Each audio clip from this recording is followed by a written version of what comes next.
Welcome everyone to the NSLP new sponsor training recording. Thank you for hopping on to watch all or some of this presentation. I'm Abigail Hansen, our school nutrition program coordinator on the school nutrition team here at NDA. I'm out of the Las Vegas office. Today I'm going to be walking you through all things needed if you are a new sponsor in the NSLP program. In addition, we'll talk about all of the other child nutrition programs, including school breakfast as well. So this is the updated training for school year 2024 and 2025. For professional standards hours, we will focus on key area 2, which is operations, and key area 3, which is administration. And we'll talk a little bit more about how to get credit for these hours at the end of the training. So here is our agenda for today. We're going to start with roles here at the Nevada Department of Agriculture, and then we'll jump into an overview of the program. We'll talk a lot about the various program requirements, and then a little bit about administrative reviews and procurement reviews. We'll touch on some of our other programs, and then we'll also provide some resources at the end. So there will be a lot of information in this 2-hour training, so feel free to stop and take breaks when you need to, as I will just continue on. Okay, so let's talk a little bit about NDA's role.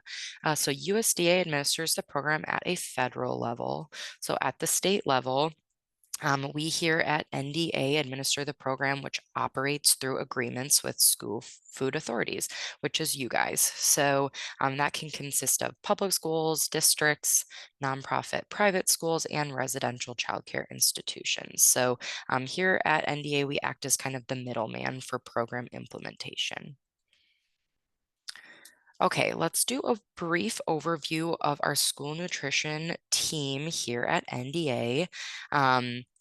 Cindy is our school nutrition supervisor, so she handles all of the program oversight and management of our team. She leads our forum calls, so you probably heard or seen her on one of those.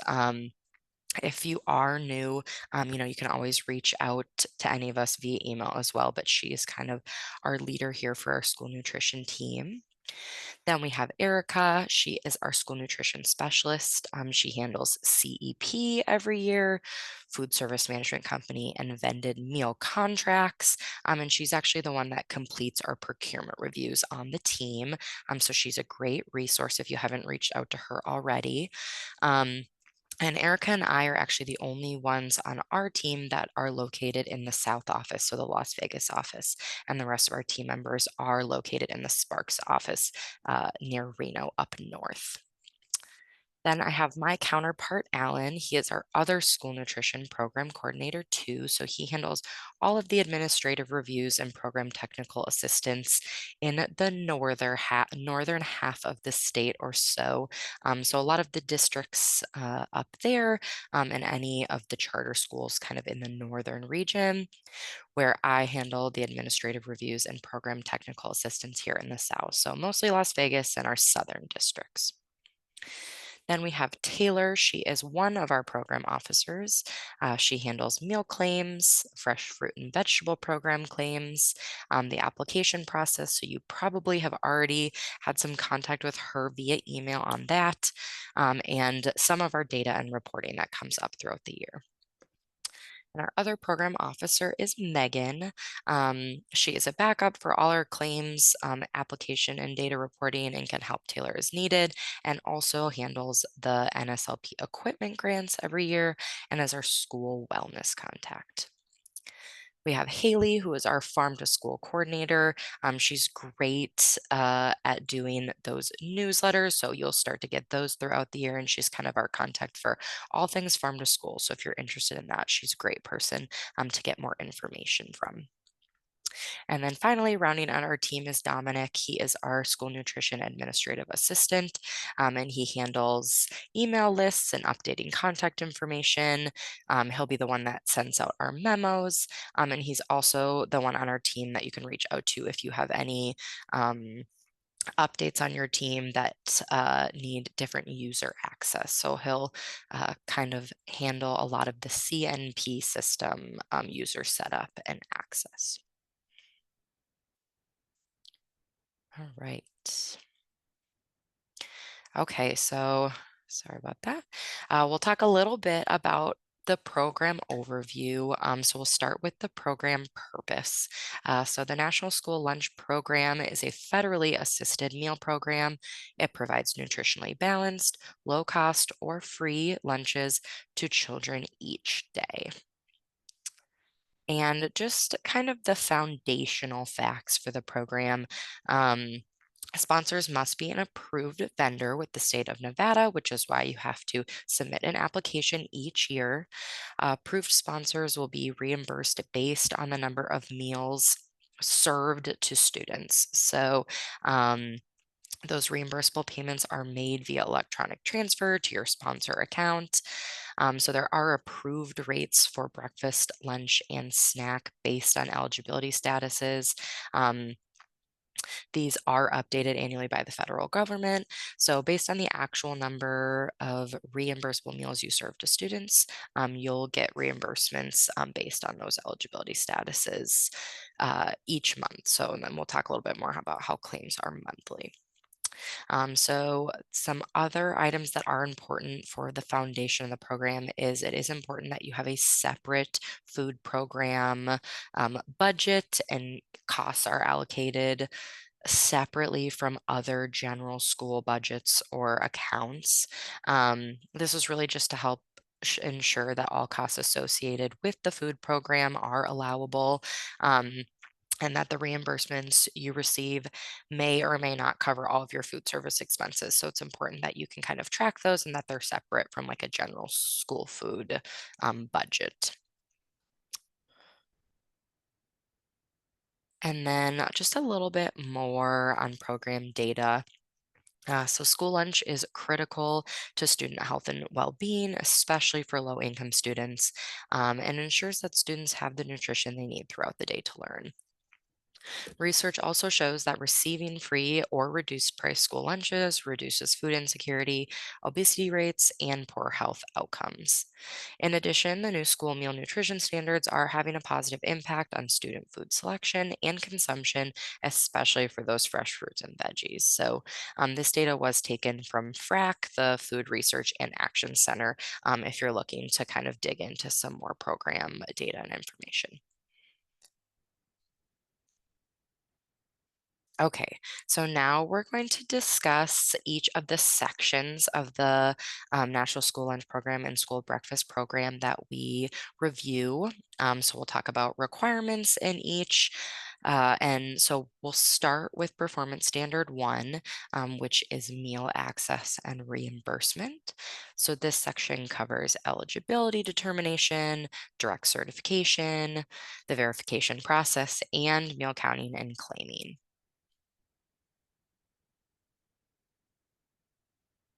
So before we jump into meal benefits and eligibility determination, I just want to briefly talk about the community eligibility provision. As this, can kind of change eligibility and counting a little bit if you are a school that elected CEP this school year. So CEP is a special provision. So special provisions are alternate meal counting and claiming models.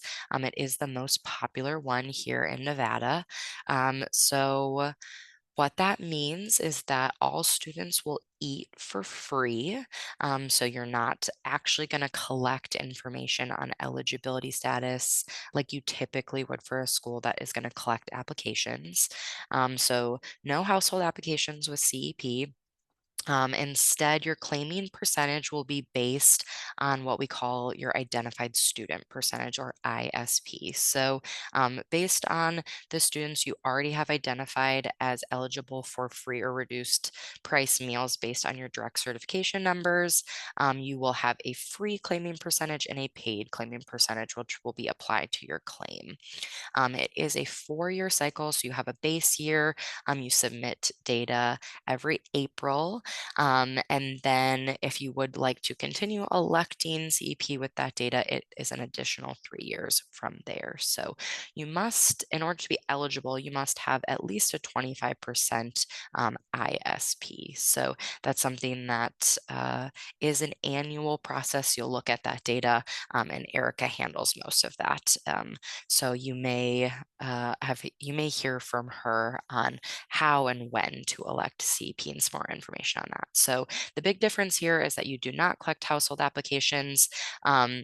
And that your meal counting can look a little bit different. So just keep that in mind if you're a school that is electing CEP this school year or in the future as we go through some of the eligibility information and information on how to process applications. So there are some pros to CEP.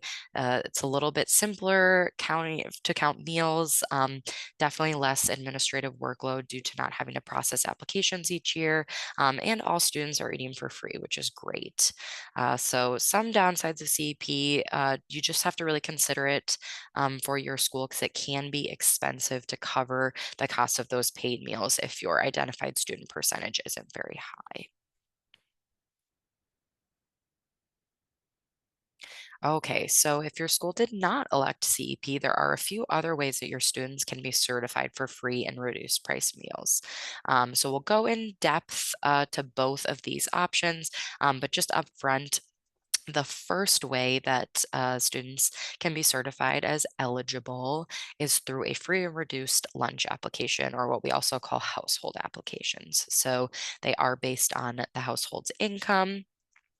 They'll provide income information, and based on the income eligibility guidelines that are published every year, you can determine if they are eligible for free or reduced price meals. Um, Through applications, families can also indicate if they are categorically eligible. So we'll talk a little bit more about that. But if they are already participating in a different federally assisted program, that would make them eligible for free meals. And then the final way through an application is called other source categorical eligibility. And we'll talk a little bit more about that as well. So this is students that are foster children, are experiencing homelessness, are migrant or runaway, meaning that they would qualify for free meals. And there's different places you can indicate this on the applications, which we'll dive into next. So briefly, the second way students can be certified for free and reduced price meals is through direct certification, or we usually call it DC. So these are students that are matched by the Nevada Department of Health and Human Services as being eligible in some of those other programs already. So SNAP, Supplemental Nutrition Assistance Program, TANF, so temporary assistance for needy families, and then Medicare or Medicaid free or reduced. Okay, so here is a picture of the prototype household application. So we'll just walk through kind of each step briefly. So some of the most important pieces that we just really want you to kind of keep an eye on that we'll talk about are highlighted in these red boxes here on the slide. So it's really critical that you're making sure that these sections are complete before you're confirming a child's eligibility status. So step one here at the top is where a family is going to put all the children that live in the home. They should all be listed here. So if you need um, additional kind of slots to put in children in the household, you can add additional sheets. And this, it's really important that families include all the children in the household, and not just children that are actually going to the school. And this ensures that the household size is accurate. So I'll just point out here to the right of each of the slots where you can put children's names. Um, there are different boxes you can check for if they are a foster child, migrant, runaway, or homeless. And this is where we'll look for that other source categorically eligible information. So if any of those are checked, just keep an eye out for that, and we'll talk a little bit more after we go through the rest of the application. Step two, we will also revisit as well. This is where a household can include if they are in one of those other assistance programs and they have a case number, they can indicate that here by saying yes and putting their case number, and that would mean that they are categorically eligible if they have not already been identified as so. So just keep an eye on if step two is filled out as well. All right, we'll move on to step three, 3A. This is where families may this is where families may indicate all the adults in the household. So again, same with the children in the household. It could be anyone that's living in the household and is part of the economic unit. So include, grandparents or any other family that is staying in the house. All adults should be listed here, regardless of if they have income to report or not.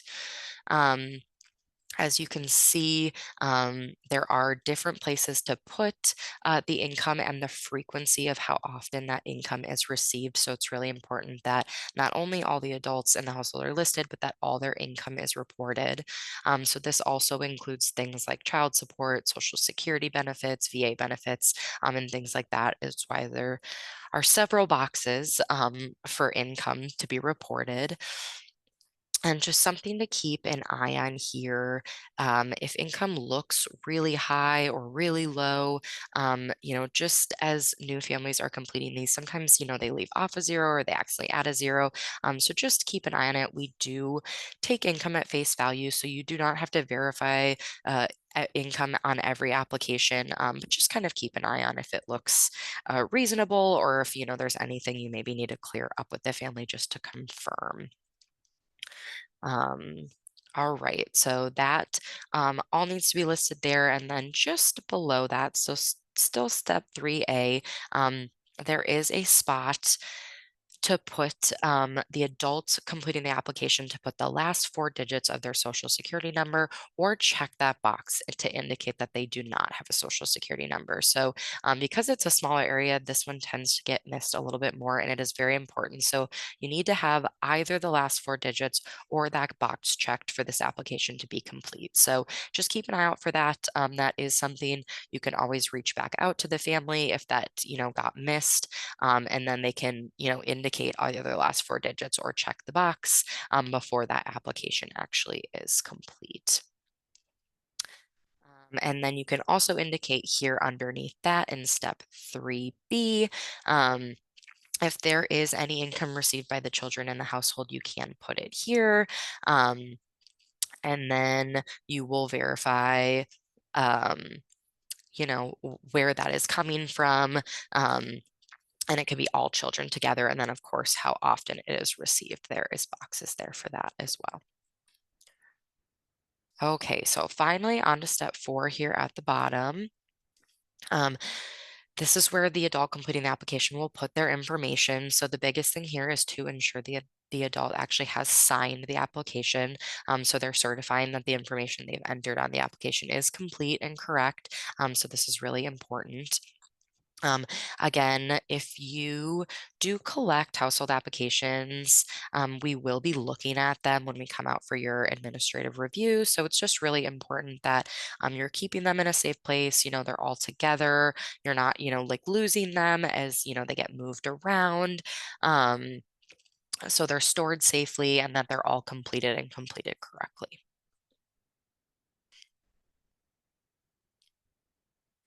Okay, so just to summarize, these are the items you need to ensure each household application has to be considered complete. So names of all household members, including all children, amount, source, and frequency of current income for each household member, that signature of the adult household member completing the application, and those last four digits of the social security number of the adult household member or an indication of no social security number by checking that box.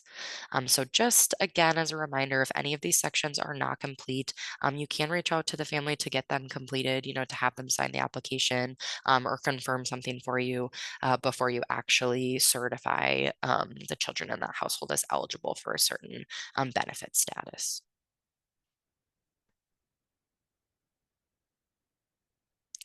Okay, so we'll talk just a little bit about the back of the application here on the bottom.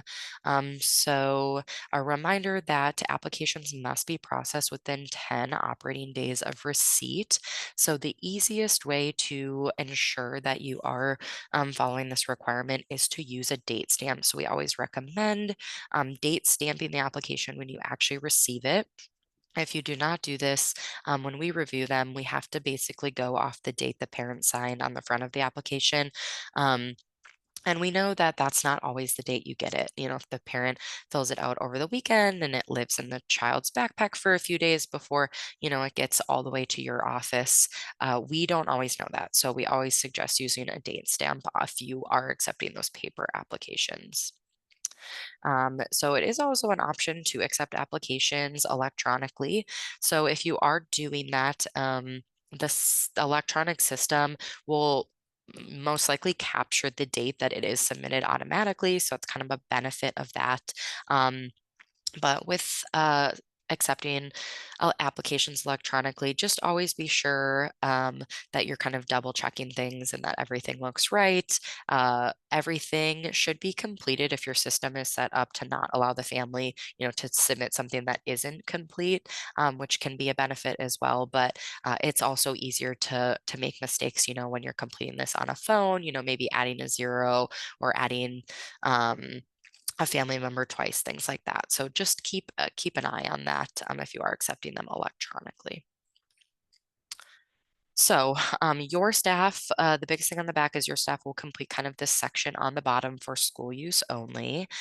So, you will actually have to manually write in the family's household size and total income that was indicated on the front of the application. So, based on those two numbers, so total income and household size, you'll use the income eligibility guidelines to determine what's the correct eligibility status. So, we'll look at the income guidelines next, just so you have a chance to see them. But that is the process. So, again, we always take this information at face value. So, there's no need to follow up on every application to confirm income. But again, just kind of keep an eye on, does it look reasonable, kind of based on what you know about the family. And if there's anything you kind of needed to follow up on if you had some concerns. So, the trickiest part here is if families indicate more than one income frequency. So, for example, one parent is paid annually and one's paid biweekly. You do actually have to convert all the income to annual and then add it together to get the most accurate total. So, the conversions you'll need are listed here on the application under annual income conversions. So, they have them for each frequency. And then, like I said, there are different columns for each frequency on the income eligibility guidelines that you can use. So if you do have to convert all the income to annual, there is an annual column to look at. So finally, we just wanted to note that here on the bottom is where you or your staff will sign. So the determining official must sign and date the application for it to be complete. So that's the first person looking at the application and reviewing the income, the household size, and then the correct eligibility status. Um, this is a great time if you're going to do a confirmation review and have this second signature for the confirming official. It is best practice to do this, especially if you're a new school. It's great to just have two eyes on it, make sure everything was completed correctly, no one missed anything. This is the time to do it before you actually certify the children for that eligibility status. So before you complete everything and put them in the system, have that confirming official complete this process as well and sign and date there. So if you are accepting the applications electronically, the system kind of acts as your determining official. Is there the first thing to take in all of that data, and it'll probably automatically give you the eligibility status based on the income and household size of the family. But you'll act as that confirming official, and you do need to go in there and look through everything, make sure it's correct, and that the system did accurately provide the correct eligibility status. Okay, so here are those income eligibility guidelines for this year. So again, they are updated annually by the federal government. So just make sure you are using the correct and most updated guidelines each year when you are processing those applications. So you can see on the left-hand side, it does go down by the household size. So starting at one and going all the way to eight, and then there is a row for if the household size is more than eight, you just add additional amounts of money for each family member. And then it starts here kind of on the left side with the free meals, and then on the right side is reduced price. So we are going to do a quick example here. So if you have a family of four, so a household size of four, and the monthly income is $3,500, what is the correct eligibility status? So I'll give you a second if you want to pause the video and look through this. Um, Pause it now, take a minute, see what you think. Either free meals, reduced price meals, or paid meals. And then we'll talk about the answer next. Okay, welcome back if you did stop. So our answer here is reduced price meals.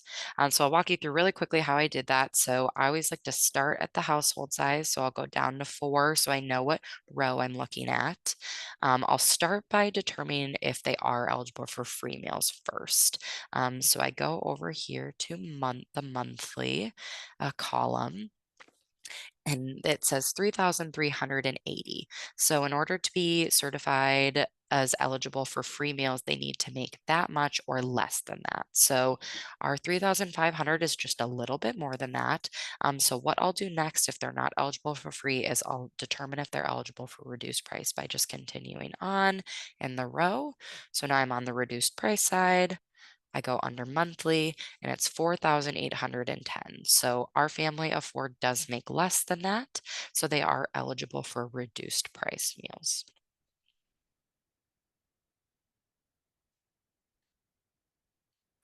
Okay, so now we're revisiting categorically eligible applications. So those are those applications of households with individuals that are already receiving assistance from an assistance program in the state of Nevada. So those programs we already talked about are SNAP and TANF, and then also FDPIR or FDIPR. Um, those are our three programs that would ensure students are already eligible for those free or reduced price meals. So for these applications, in order to be complete, they must have the following. So the children's name on the application, that step two is completed. So they indicated yes, and they put a case number there for the household, and then a signature of an adult completing the application. So in Nevada, SNAP is usually the most common if they do provide a case number, and those are all 9 digits long with no letters. So just keep an eye out if you see these coming or these being completed on applications that they should be around nine case 9 digits long with no letters for those case numbers. And again, you can always reach out to the family to kind of confirm that if they did provide a case number, they can confirm that with you, or you can have a conversation about that if it doesn't fit this mold.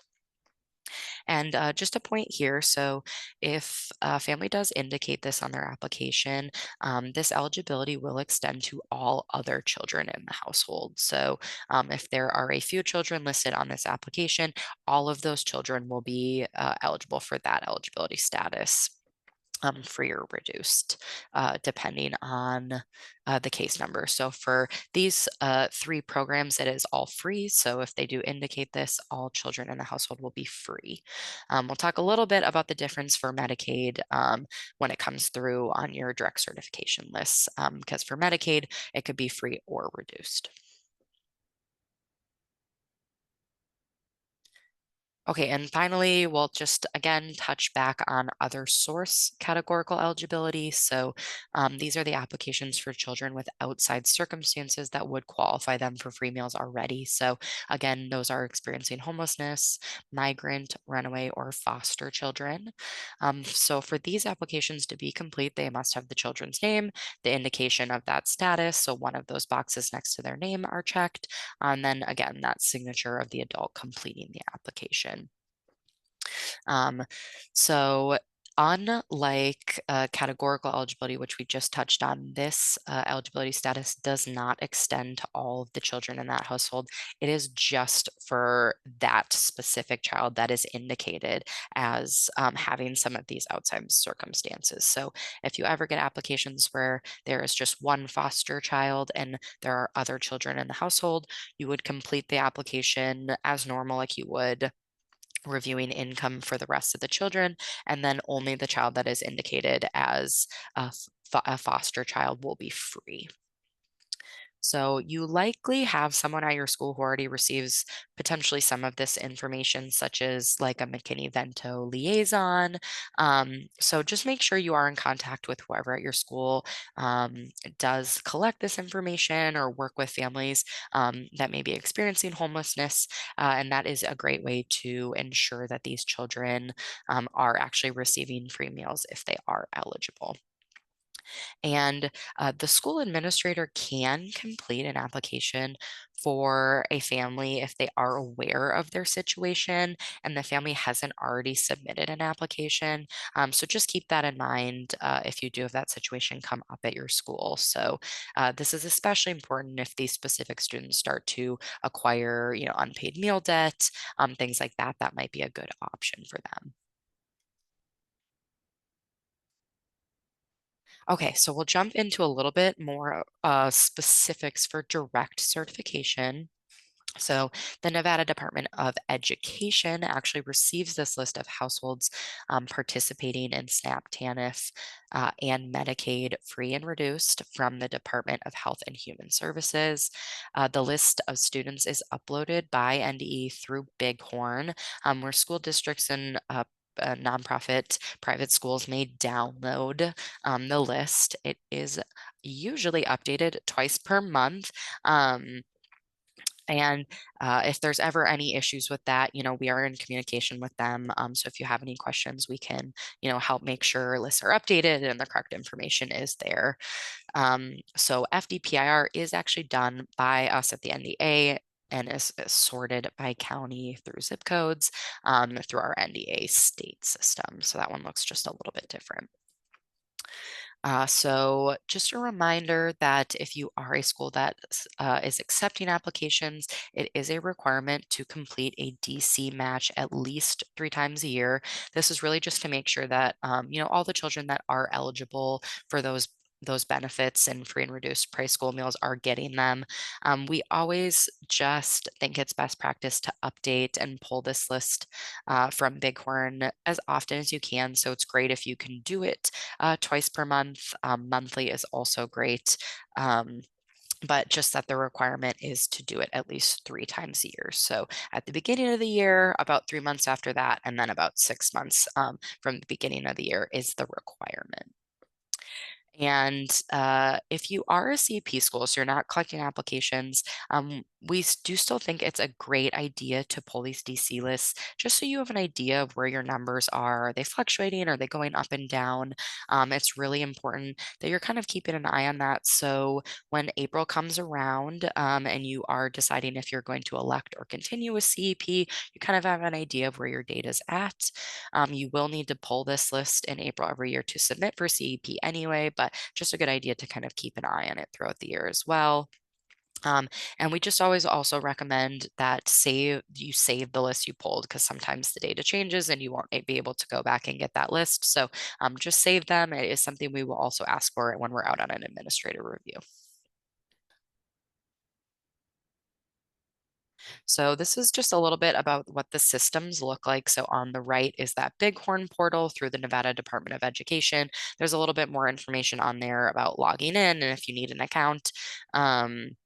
And then on the left side of the screen is actually a system that we have housed in our CNP system, and it's called the Individual Student Lookup or Single Student Lookup tool.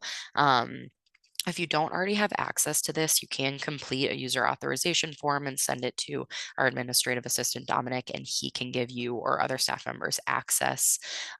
It's just a way that you can search individually or by groups for if your students are matched on that list. So just a different way to do it, not through Bighorn.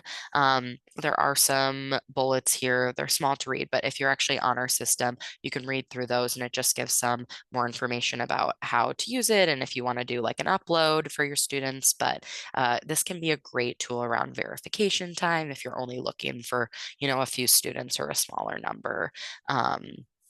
This is a great tool to use.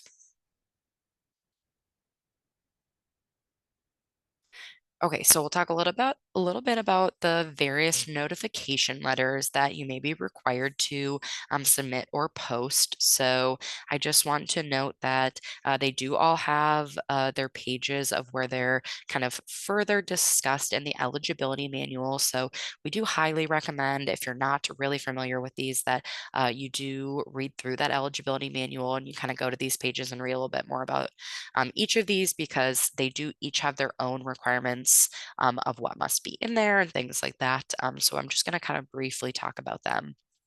So, um, your public or media release, you're probably all familiar. It is something we ask for in your application each year. It really just notifies the public that your school or district will be participating in the NSLP and or SBP.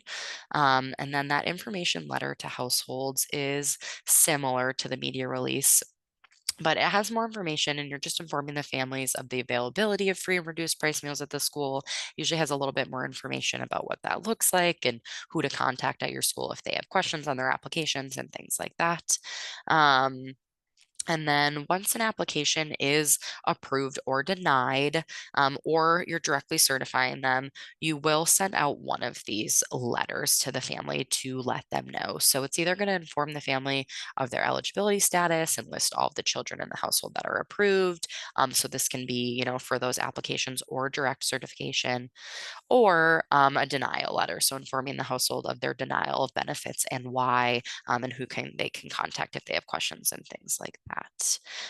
So just a reminder that once students are certified as eligible for a certain status for that school year, they will keep that for the whole school year and can carry that over 30 days into the next school year until they submit another application. So if a family does for some reason, you know, they are making more than they were when they originally submitted that application at the beginning of the year, they don't actually have to submit another application if they do not want to. Their students will still stay out at that eligibility status for the remainder of the school year. But if a family is denied benefits based on their income at the beginning of a school year and their circumstance changes and they feel like they may actually be eligible, midway through the school year. Definitely let them know that they are welcome to apply at any point during the school year, especially if they think, they have become eligible for benefits. And the last one I just want to talk a little bit about is a notice of adverse action. So this is a letter sent to homes if there is a reduction in that child's meal benefit status. So they go from free meals to paid meals, something like that. This I see most common and throughout the verification process, but there are some specifics that need to be, within this. So again, look at that eligibility manual just to make sure the template letters that your school is using are compliant. So there are some additional resources linked here on USDA's website if you want to look at those. That's another great resource as well. Um, if you're using Infinite Campus, there are usually template letters that you can download and use within Infinite Campus, and those are great. You just put kind of in your school's information and contact person and things like that. If you are going to create your own templates, just ensure they have all the required elements, as this is something we'll also look at when we come out for your administrative review. Okay, so the benefit issuance document is really just going to be your document that you'll keep on file that summarizes the meal benefits that each student receives. So it must include the child's name and benefit status, so free, reduced, or paid. It must have the school's name and then the method and date of certification. So The method will be, application or income application, direct certification, that type of thing. Then the date they're eligible for that status. So the date you approve the application or the date they're pulled from that DC match list, things like that. It must have the total number of eligible children. So, just a sum on the bottom is usually the easiest way for that. And then not have duplicate names on the list. So it must be site specific. So, as a best practice, we just suggest that, if you're going to organize them, do it like alphabetically by grade, that type of thing. Um, it can't be grouped by eligibility status. So like a free tab, a paid tab, that type of thing isn't allowed. So we usually just say alphabetical. It tends to be easiest for schools. And the big thing here is also that your bid should be updated as soon as there's changes in statuses. So if students are new and they submit an application, make sure they're added as soon as you can. Same with if students withdraw, you're updating, that date on your benefit issuance document. So it's really important that it's a living document and that you make changes as applicable. And this just makes sure that eligibility statuses are always accurate, and there's not a delay in benefits if a family is eligible. Okay, and then just a reminder here at the bottom, if you are using electronic point of service system, your benefit issuance document does need to talk to however you're using that point of sale. So usually if you're using IC, an electronic point of service system, they'll talk automatically and that will get updated. But if you are using like manual rosters or a tally sheet, just make sure you're always using the most updated roster and bid, and that the actual document you use at the point of service should be coded. So it can be the same document, but instead of outwardly noting free, reduced, and paid, it does need to be coded. So, for example, all three numbers are free meals. All students that have a 4-digit number are reduced and 5 are paid, something like that. So the idea is that if someone got a hold of this list, they wouldn't be able to deduce who's free, reduced, and paid. So something a little bit more complicated than just like a 1, 2, 3. Okay, here's an example of just kind of a simple bid and what it could look like. So just remember, it does need to have the school's name, the names of all the children, the method of their certification. So here, DC or income, their status, and then that date of eligibility is important. And again, if this is actually the document you're using at your point of service, as a roster, it shouldn't have the status should be coded. So it shouldn't have free, reduced, and paid. It should be coded in some way.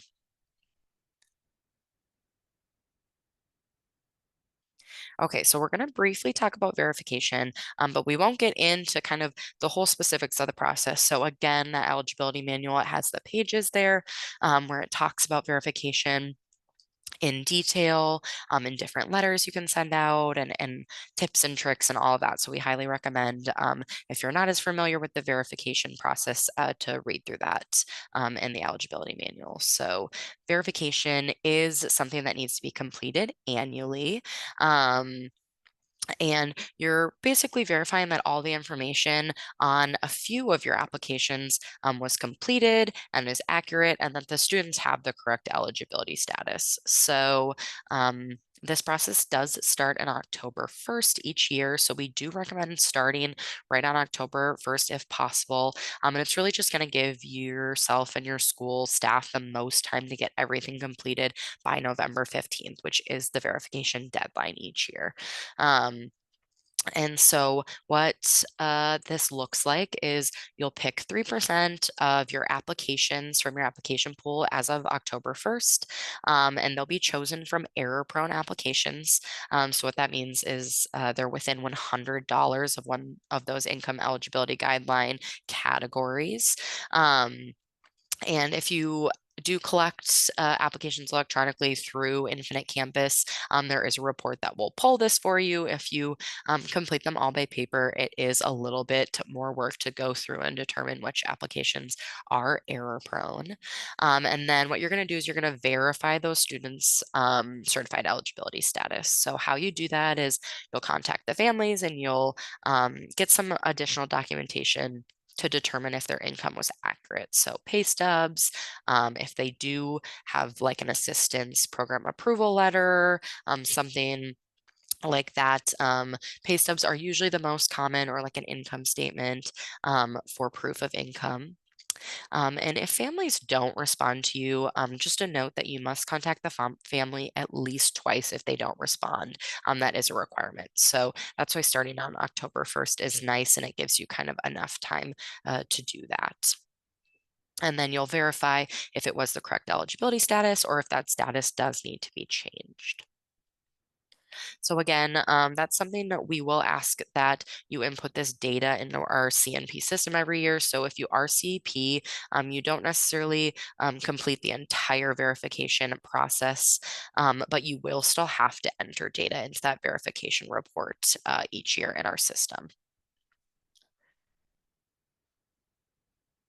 Okay, so now that you've certified your students' eligibility statuses, we'll kind of jump into how you actually count and claim those meals.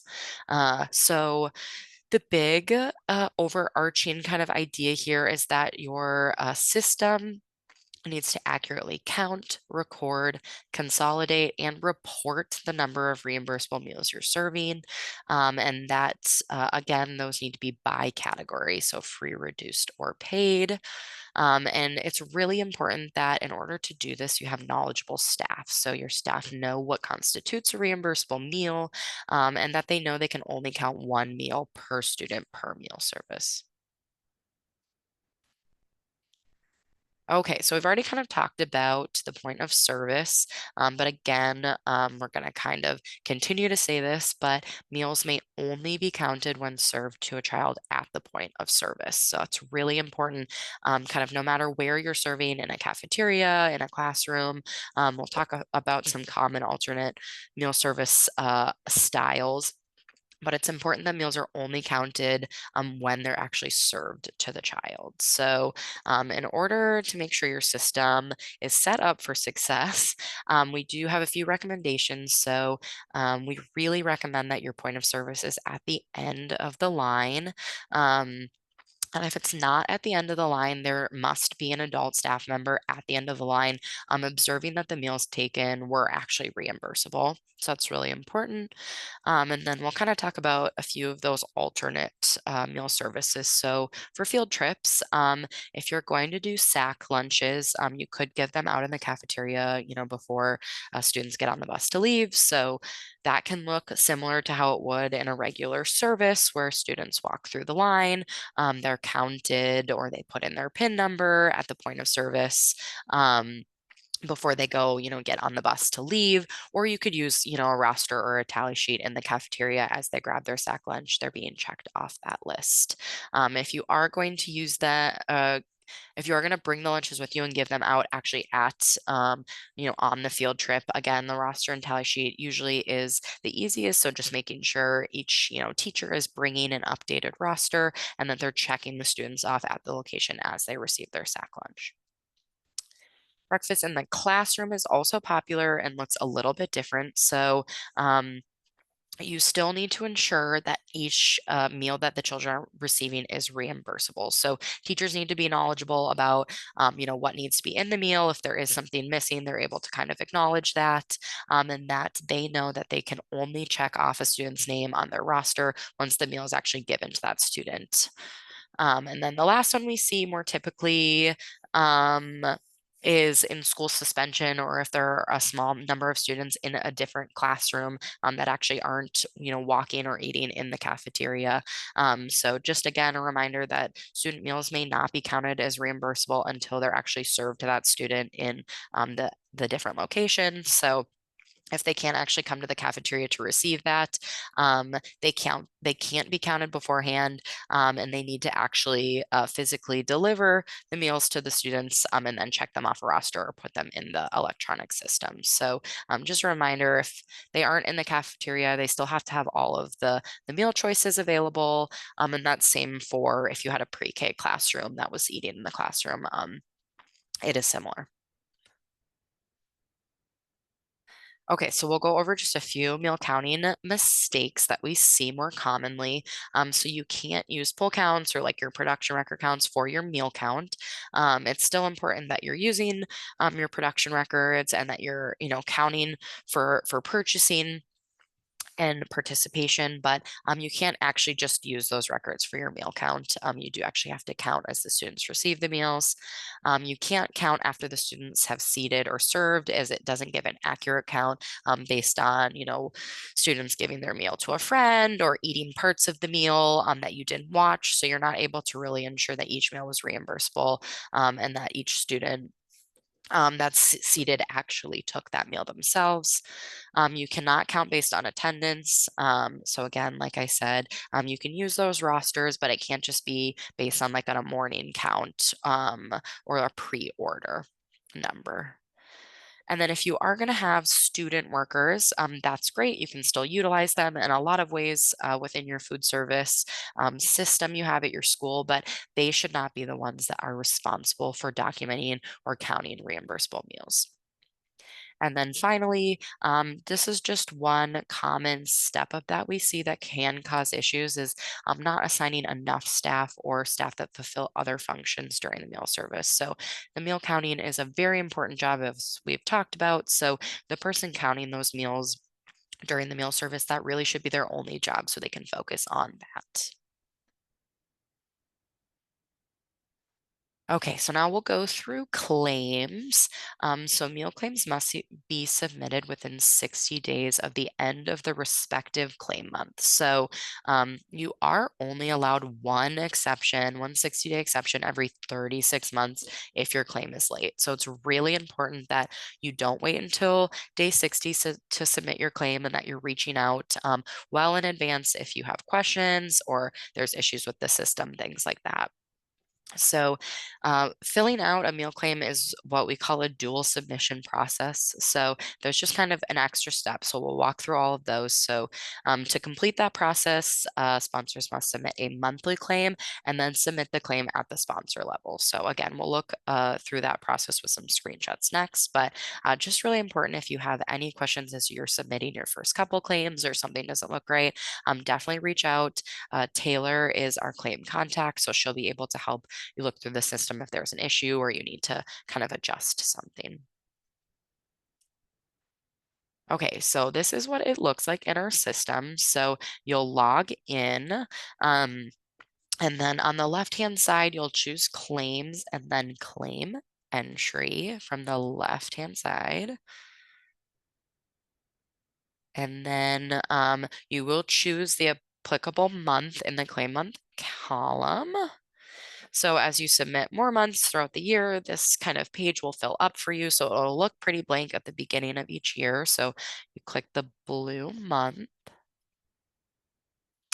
And then you're actually going to choose your site from the site claims section. So if you only have one site, you only have to do this process once. But if you have multiple, it takes a little bit longer. So you'll go ahead and just click that blue add button. And then this is kind of what it'll look like. So on the top, we'll have your information, the programs you participate in, the claim month, that type of thing. So we'll look at operating days first. You just want to make sure those are correct. You can adjust down, but you will have to reach out to us if you want to adjust up. So that's important that these pull directly from your application, but if something has changed, I mean, you need to adjust them, just keep in mind, if you want to adjust up, you will have to reach out to Taylor.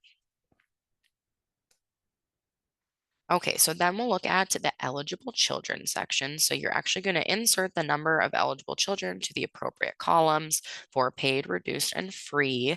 So this will be for lunch and for breakfast. So for lunch, there's just one column. For breakfast, you will put your numbers in either the regular or severe need if you are qualified for severe needs. So you're eligible if you have 40% or more of your lunches that Um, were served at that free and reduced level for the first three claims of the year. So again, you can call Taylor if you have questions on that. It should be noted on your application if you are regular or severe need, but just keep in mind you will enter in either of those for columns for breakfast.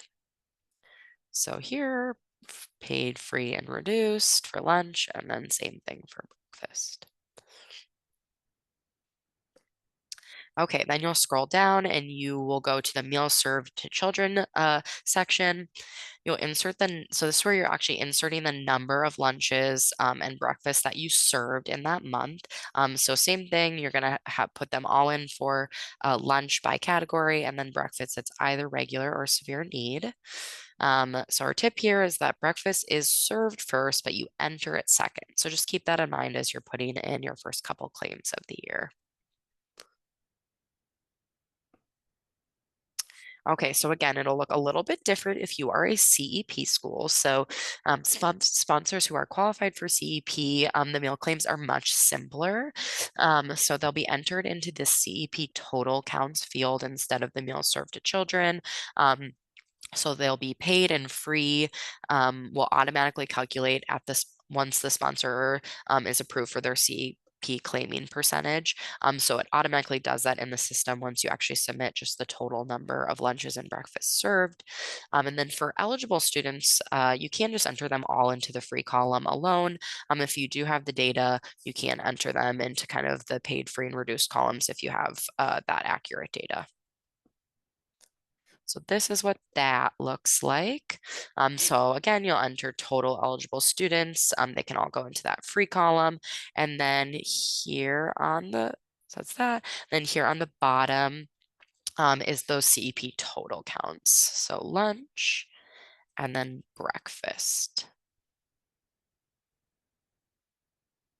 And then here you'll enter any additional information if this is applicable to your program. So adults meals served, other revenue dollars, or for RCCIs, the highest number of children fed on any given day.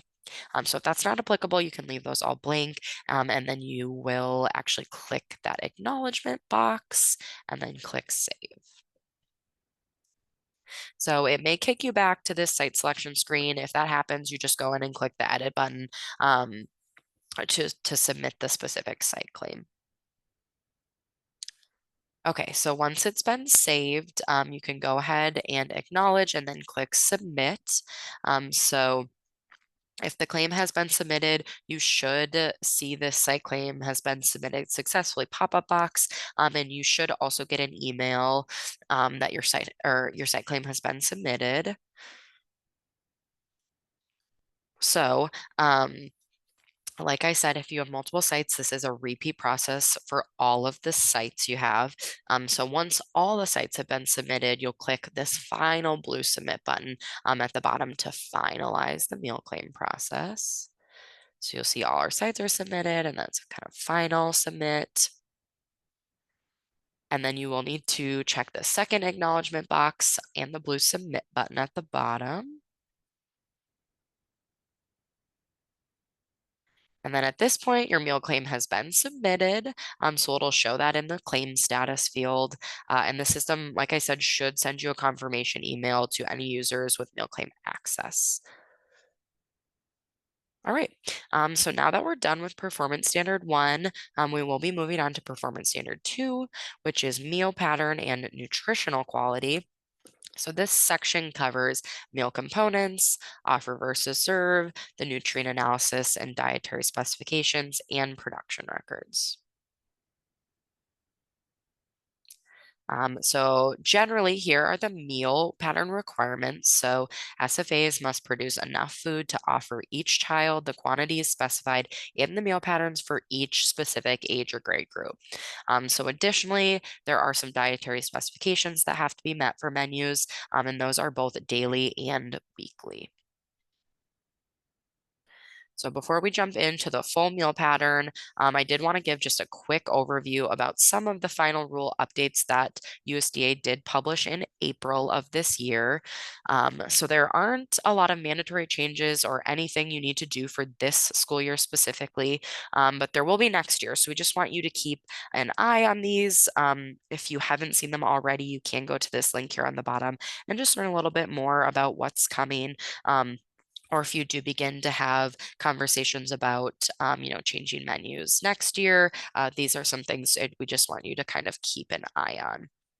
So we'll just be helpful to stay updated and we'll provide updates as we get them as well and additional information, resources, updates, tools, all things like that.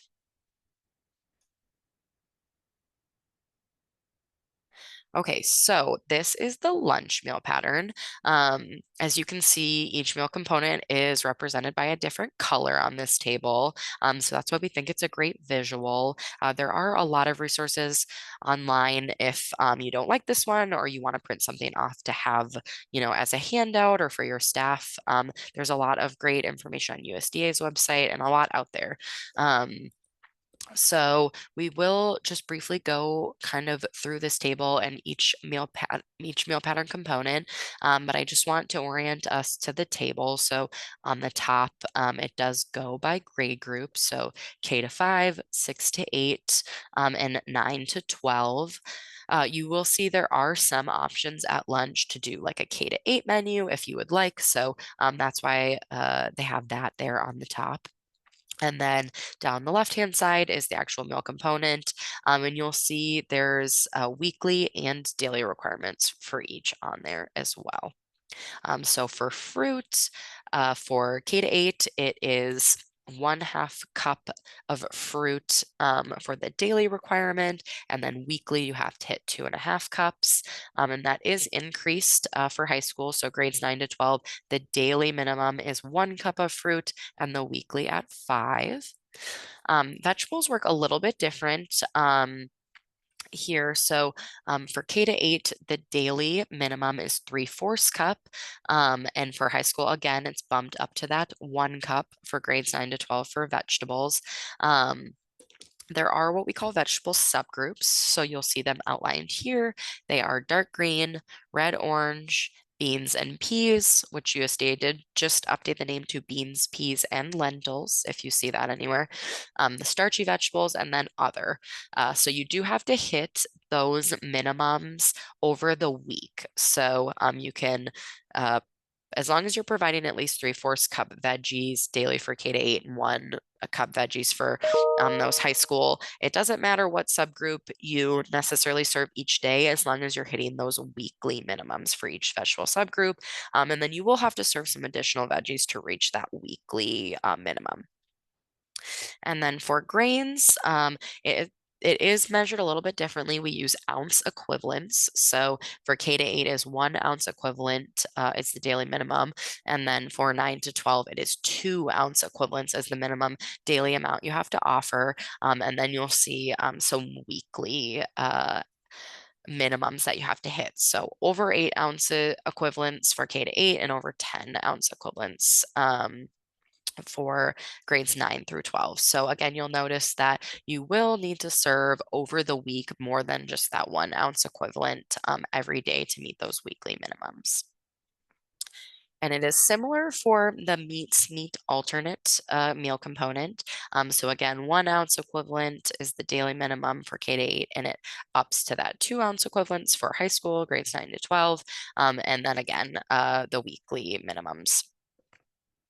And then finally in brown here, fluid milk. So just you have to offer 1 cup daily for all age grade groups at each service. And just a reminder there that you must offer 2 varieties of milk at each service and one must be unflavored. So it's pretty popular to do an unflavored 1% milk and then a fat-free chocolate milk. And then here in the white, we'll talk about them a little bit more in detail later, but these are where the dietary specifications are noted. So, average calories per meal over the week, saturated fat, sodium, and trans fat. So, you have to be within all of those for your weekly menu as well. Okay, we'll look at breakfast just a little bit. As you can see, it's slightly simpler than lunch. So, fruit. It's just 1 cup for everyone is the daily minimum. You do not have to offer vegetables. It's not a requirement at breakfast, but you may substitute vegetables for fruit if you would like. The grains vary again by age grade group. The nice thing about breakfast is you can offer a full K to 12 menu if you would like. And then the minimum is 1 ounce equivalent for grains. And then there are weekly minimums as well. This is one thing that did get updated for this next school year. If you would like to use this flexibility, you do not have to. But basically, the grains and the meat alternate components are combined for breakfast. So as long as you're offering 1 ounce equivalent of a grain or a meat alternate, you are good for the daily requirement. And this is really just to allow more protein-rich foods at breakfast, such as eggs and yogurt and things like that. And then again, same requirement for fluid milk at breakfast, just that 1 cup for everyone. And again, that you do have to have that variety, that milk variety at breakfast as well. And then in white at the bottom, the dietary specifications for breakfast that must be met over the week. Okay, just a note here, if you do serve preschool students in the National School Lunch Program, we just want to talk a little bit about that so you are aware. So in order to determine which meal pattern will be followed for pre-K students only, you have to basically determine if they're commingled or not. So, what commingled means is that the pre-K students are served in the same area at the same time as older grade or age groups. So, it would be difficult to determine what each student's age is. So, if that's the case, you can use one single menu for both pre-K and K to 5 students. But it is more common for pre-K students to not be commingled. So they're served in a separate location or at a separate time. So they eat in their classroom or they have a specific lunch hour where they're coming in, by classroom separate from kindergarten or first grade. So if that is the case, they do have to follow a separate menu that follows the Child and Adult Care Food Program meal pattern or CACFP. And this is important because there are just some other specifics for that meal pattern that are a little bit different than that of NSLP or SBP. So those they cannot have grain-based desserts. So, things like donuts or conchas at breakfast are not allowed. They do have some sugar limits on cereal and yogurt. Their juice is limited to just 1 serving per day, and they are not allowed flavored milk. So, just a few differences that need to be followed. So, if you do have a vendor or food service management company, just let them know that you do have pre K and if it's commingled or not, so they're able to help you get the correct menu for them. And again, there is a resource here on the bottom if you want to learn more about that. If you have specific questions, specifically about if your pre-K is commingled or not, you can always call and talk it through with our staff as well. Okay, so here we'll talk just a little bit about menus. So it is the SFA's responsibility to always monitor your menus and just make sure items are compliant and that it looks like the meal patterns are being correctly followed, and then it's your responsibility to post the menus. So usually up in the cafeteria or on your website, and make them available to students and parents. So for a lot of new schools, if you do use a vendor or food service management company, they're likely the ones creating your menus, right? But it's still your responsibility to make sure they're being followed correctly, that they meet all the meal pattern requirements, and that you are posting them. Up in the cafeteria or on your website. And you are allowed to make substitutions if you need to. So just remember that you should document those if you can, actually on the menu, or reach out, to parents to let them know if things need to be changed. And it's still a requirement to meet all those daily and weekly meal patterns. So the biggest one here is if you have to switch out a vegetable at lunch for some reason, just make sure that you're still meeting all of those subgroups for the week.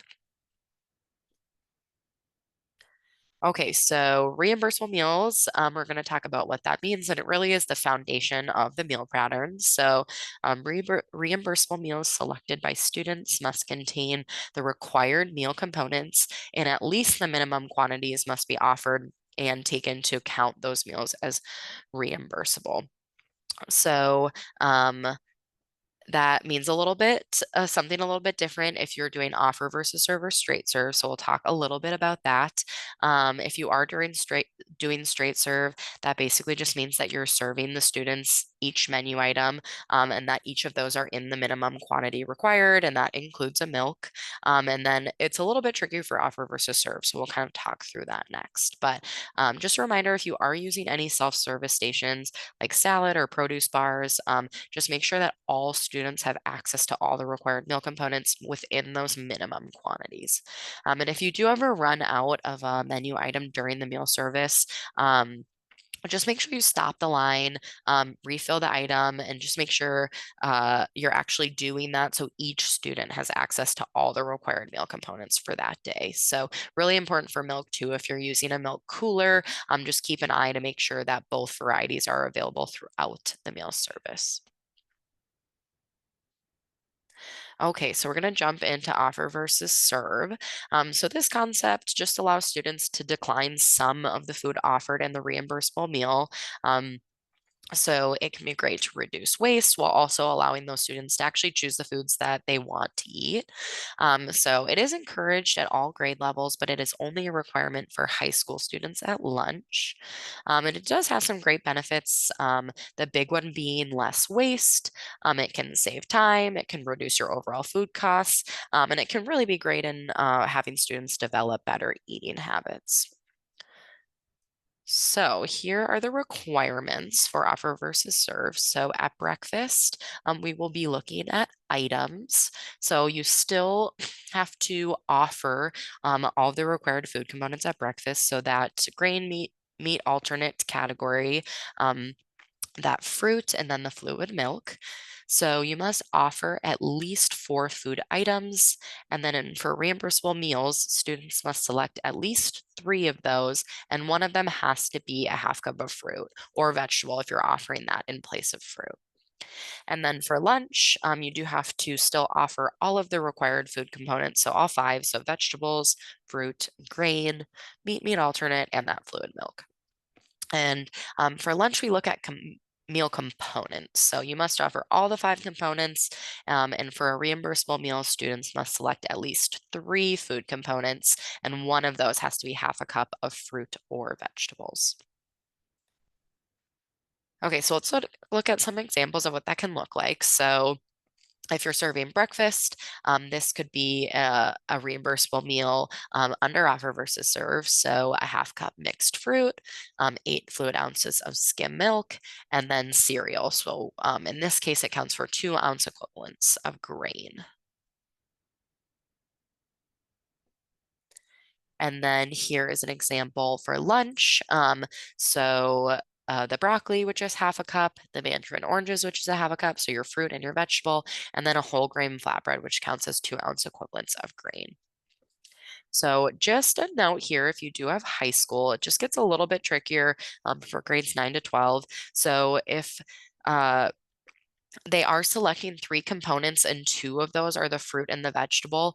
You just have to make sure that one of those are a full component, so the full cup. So in this case, it could be a half a cup of the mandarin oranges, a full cup of broccoli, and then the flatbread. So all components, the 2 components that they choose must be full in addition to that half cup fruit or vegetable. So the only difference is at high school, because those minimums for the fruits and veggies go up to 1 cup. One of those has to be 1 full cup. So yeah, again, our example here, half cup oranges, 1 full cup broccoli, and then the flatbread. Okay, so we're gonna do a little game. So we call it meal or no meal. So I'm gonna ask you, is this a reimbursable breakfast under offer versus serve? So we have an apple, this carton of milk, and a piece of toast that counts for the whole grain item. So if you want to pause and just think about it, and then I'll tell you the answer. Okay, so the answer is yes. This is a reimbursable breakfast under offer versus serve. So they have selected 3 items, and one of the items they selected is a half cup of fruit. Okay, here's our next example. So they have a bagel breakfast sandwich, which has meat, turkey patty, which counts as the meat. It does have egg on there and the bagel, and then they also chose an orange. So is this a reimbursable breakfast under offer versus serve? Go ahead and pause and think about it if you'd like.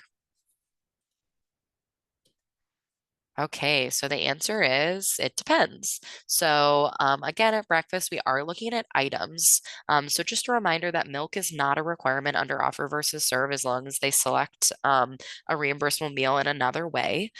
So, the tricky part here is sometimes items that include more than one component, so a larger item like a breakfast burrito or a breakfast sandwich, it may count towards 2 items because it really is just a combination, right? So the bagel alone could count towards the grain, and the egg and sausage alone could count towards the meat alternate. But because they're putting it together and it's a larger item with more calories, it could count towards 2 items here. So they would have 3 items with the bagel, the meat, and the egg, and then the orange, which counts as their half cup of fruit. So it's always just important to make sure you're communicating if you do have a vendor or a food service management company.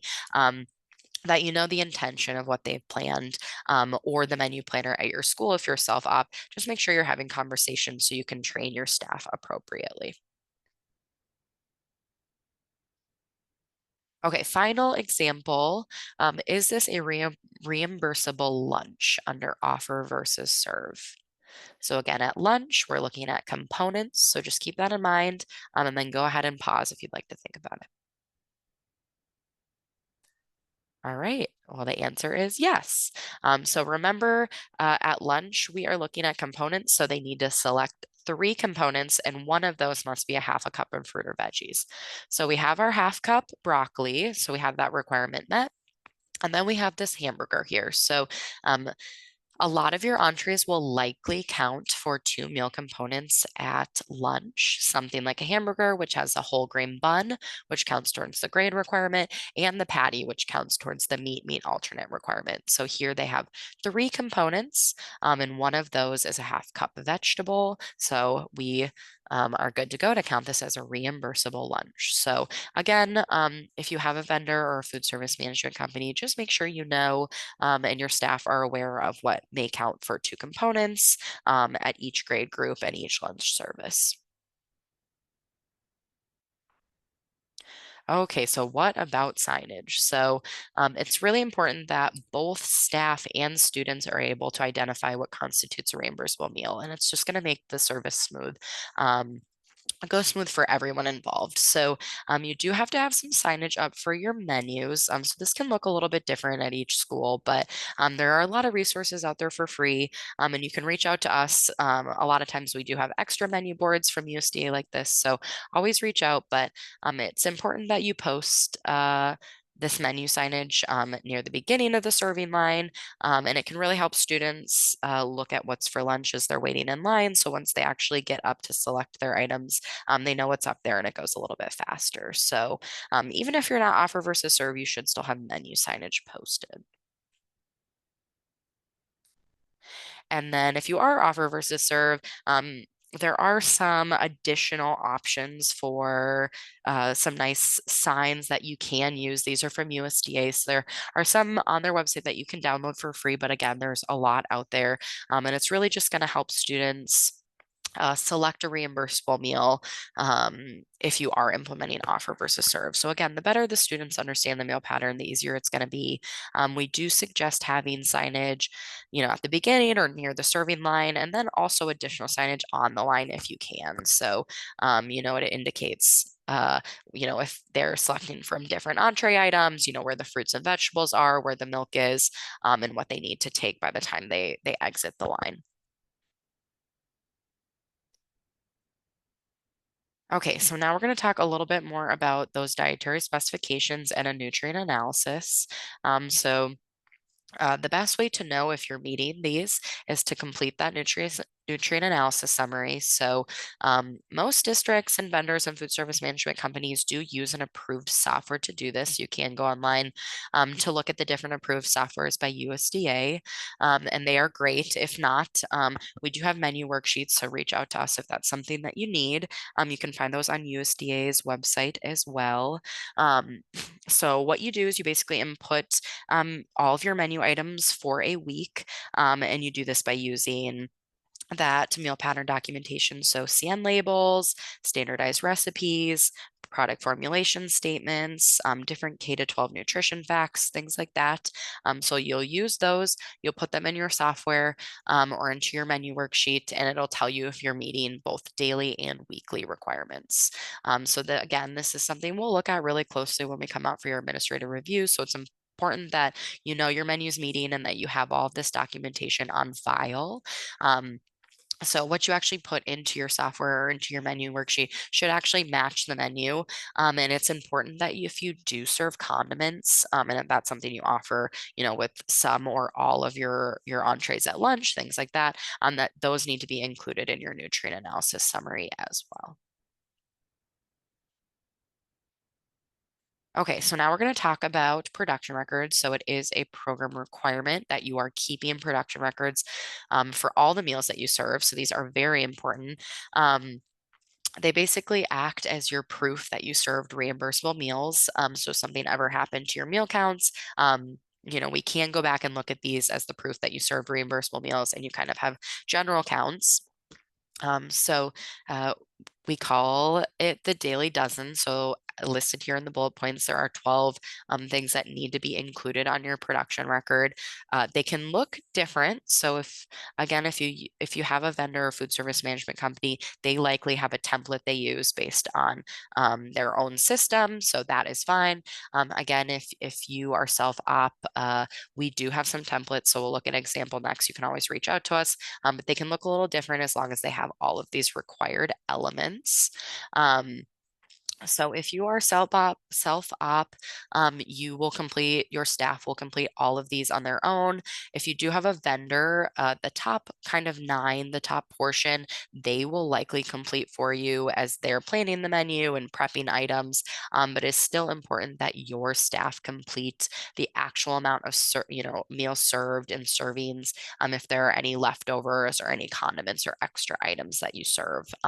So it will be a process where you're both kind of completing parts of these if you have a vendor. And again, even if you do have a food service management company and their staff are completing these, it's still really important that you're reviewing them, you're monitoring them, you're making sure they're being completed and they're being completed accurately. So it's still your responsibility to know, where they're being kept, that they're being kept, and that they're compliant. And then, yeah, as a best practice, just include this in your annual monitoring if you do have a food service management company. Okay, so this is just an example of what a one could look like. Like I said, on our website, we do have some other templates for production records, but you can always reach out to us if you have questions about your template. This is what it could look like if it was completed here. So all the blue, is either manually written in or completed electronically. And just a reminder that they really do need to be completed daily, so you have accurate numbers and accurate counts. It's really hard to go back, a couple days and complete these if something didn't get completed. So just make sure you're taking the time to complete them every day. And that again, this is something we'll look at when we come out for an administrative review. So that they're organized and that you have them stored in a safe place that people can access. And it really is best practice before you're actually entering your claim for reimbursement each month that you're looking over these, you're making sure you have them, they were complete, you're verifying that the meal count numbers that you have are accurate based on these production records before you actually submit them. Okay, so we'll talk just briefly about special meal accommodations. So it is a requirement that SFAs offer special meals to children whose disability restricts their diet. So you may have some kind of accommodation form at your school. We do have a general template if you need one. But this accommodation must be supported with a medical statement using this form. So it must be completed and signed by a recognized medical authority in order to claim the meal.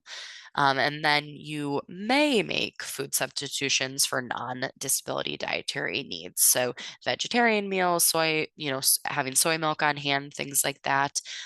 Dairy allergies are also common that we see. So we do really encourage you to make reasonable accommodations for students if possible, and just make sure, your staff are aware of children that have allergies or may have a special meal for any reason. And those meals still can be claimed if they meet the meal pattern requirements. So if you get a special meal, vegetarian meals from your vendor, things like that, just make sure that when they are being served, they're being served with all of the required meal components. So adding a fruit and a milk, something like that, in order to claim them. So there is some information more at the link here. There again, there's a lot available online. But if you have any specific questions about, a certain allergy or a certain special meal, you can always reach out to us and ask. Okay, we're going to jump in just quickly for each of the general areas of compliance. So that's going to cover civil rights, on-site monitoring, school wellness, professional standards, water availability, food safety and storage, and then reporting and record keeping. Okay, so we'll start with civil rights. So a few important things here in order to be compliant. So you must have a written complaint procedure on file. So just a procedure that details how you receive and handle a civil rights complaint or discrimination complaint. USDA has one, so it has all the instructions on there, their contact information, and a form to be completed. So you can use USDA's complaint procedure, or if you have an additional one specific to your school, just make sure you have it available and on hand when we come out. And to go with that, you do have to have an annual civil rights complaint log. So, a place where you can detail out any of the complaints that you might get throughout the year. Even if you don't get any and your complaints log is blank, you still do need to keep one for every year just to show you're in compliance. So just keep that in mind. You can just change, the year, the school year, each year, but you do still have to keep that on file. And then just a reminder for the non-discrimination statement. There is a short and long version. So the long version is pasted here at the bottom in that white box. The short statement is just this institution is an equal opportunity provider. So that statement does need to be on all program material. So the short statement is usually on menus and things like that. But if you do have any, policies or procedures regarding, eligibility or anything food program related, just make sure you do have that statement on there. That goes for your website as well. If you mention the lunch program or applications on your website, that you are putting in the non-discrimination statement there as well. And then here to kind of the upper right hand portion of the slide, you'll see the "And Justice for All" poster. You do have to have that posted in a publicly visible place where students receive meals. So putting it up, near the serving line in the cafeteria, it does have to be that full 11 by 17 size. So if you do not have one of those, please reach out to us. And then you also have to do an annual civil rights training for your staff before the year begins. So before you actually start serving participants, you do have to complete that annual training. It is linked on our CMP system as well if you need it. So just making sure that all staff that are in food service or other staff that work with you guys. So if you have administrative staff that help handle, looking at applications, that everyone involved in looking at program benefits does take that training each year, and that is something we'll review again. So just keep the date of that training. If you have an agenda or notes, things like that, sign-in sheets, keep all of that on hand each year. And then we will ask about your system that you have in place for the collection of racial and ethnic data. That is data you will need to submit in our system, usually by the end of October every year. So just a reminder to keep that on hand as well. Okay, we'll jump into your on-site monitoring. So, this is a way for you to evaluate the accuracy of your meal counting and claiming systems and any other observable general areas. So, it is only required for SFAs with more than one site, although we do recommend it for everyone because it's still a great way to see, if you're meeting all the areas and if your schools are compliant. And so it still can be a great tool for you. It is required for every site that is participating in the lunch program annually. And then if you have more than one site that's participating in breakfast, it is only required to monitor breakfast once every 2 years. So like every other year for your sites, you have to do half. So 50% of sites each year, and then every 2 years for all of your sites. But we do just recommend monitoring breakfast and lunch each year at all of your sites if you can. The deadline to have this completed is February 1st every year. So just make sure as that date's getting closer, you have gone out to all your sites or you schedule that out. There is a template available for this monitoring and you can download it from the resources section in our CNP system. Okay, we'll talk about the local school wellness policy. So it is a requirement that each SFA actually has a written policy. Um, there are some federal requirements, so it must be updated every 3 years at a minimum. You have to outline your schools or your district specific goals in each of the three areas specified. So that's nutrition and education, physical activity, and then something more general for student wellness. So that can look a little bit different for each school, for what you kind of want to have for your third goal. But those should be actually spelled out in your policy. Um, and then you do have to have nutrition guidelines for all foods and beverages sold during the school day. So just ensuring that they're smart snack compliant, and that all of your policies for marketing and advertising follow that. So only items meeting smart snack standards are marketed. And then there are lots of resources online to help you determine what is smart snack compliant and what that means. And then there are some items for the wellness policy that include public involvement. So you do need to make the policy publicly available to the community. And that includes how you're including the public in your advisory group or committee meetings. So you do have to have a diverse group to make up your wellness committee, and that usually includes, staff members, parents, community members, maybe students. It's kind of up to you who is included in that, but that you're making it available for them to join, and that any updates or evaluations you make to the wellness policy are also publicly available. So putting this on your website is an easy way to do that. And then there are a few Nevada specific requirements. So our Nevada school wellness policy and best practices manual is linked at the bottom of the slide, and that's a great place to start if you want to look at kind of following each section, making sure everything is compliant and everything is included. That's a great place to start. So the Nevada specific requirements are that your advisory group or your committee meets at least twice a year. So that can be to look at progress you're making on your goals. Do you want to make any updates? Things like that. Do you need to change your committee members? So just make sure you're keeping documentation to show you're compliant with this requirement. So meeting agenda notes, sign-in sheets, things like that. And then you also have to do an annual assessment of policy implementation. So again, that's something you can do at one of those committee meetings each year. And again, you don't actually have to update the whole policy, but just that you're showing that you're reviewing it. Again, looking at those goals. Do you need to make any updates? Do you want to adjust anything? Things like that.